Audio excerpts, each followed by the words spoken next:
ধান খেতে রাল দিয়ে হাঁটতে কার কার ভালো লাগে? আমার তো ভালো লাগে, তাই হাঁটছি ধান খেতে রাল দিয়ে। আজকে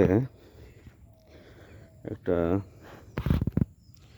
বিশেষ জিনিস দেখাবো।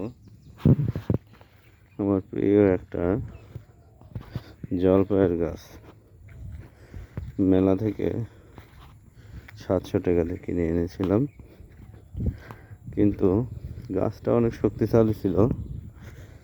বাট 2-3 দিন হলো দেখছি হঠাৎ করে পাতাগুলো শুকিয়ে গেছে।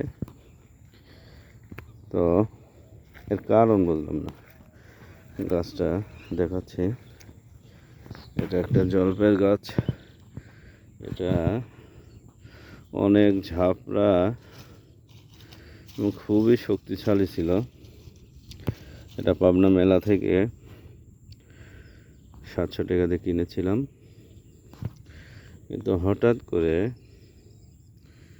গাছটা দেখছি পাতাগুলো শুকিয়ে গেল।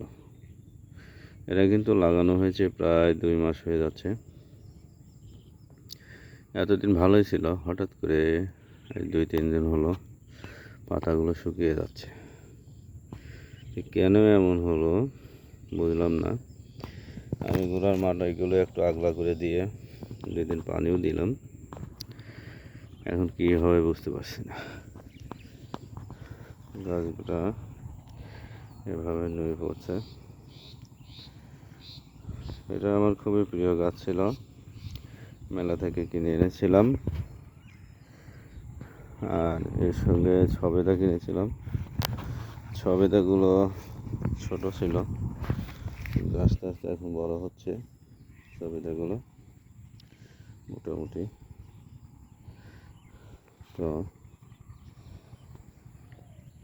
এর জন্য খুবই কষ্ট পেয়েছি। জলপাইয়ের গাছটা আমি হওয়াইতে পারছি না।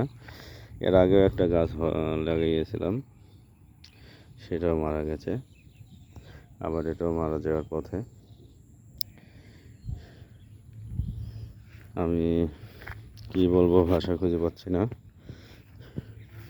যে জামের গাছ লাগিয়েছিলাম, জামের গাছে অলরেডি কুশি বের হয়েছে। একই সঙ্গে নিয়ে আসছিলাম 3টা গাছ, সবেদা, জলপাই এবং জাম। তো সবেদা জাম হয়ে গেছে, ওটাও হয়েছিল, কিন্তু আজ 2-3 দিন হলো এই অবস্থা। এর কারণ বুঝলাম না। হয়তোবা গোড়াইতে এখন কোনো পোকার আক্রমণ হয়েছে, যেটা অনুমান করছে, যার কারণে এরকম হয়েছে।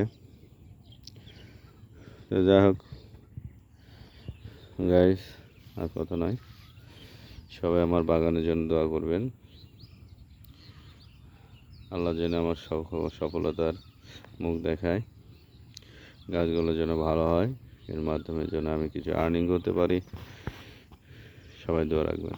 সবাইকে ধন্যবাদ। আসসালামু আলাইকুম।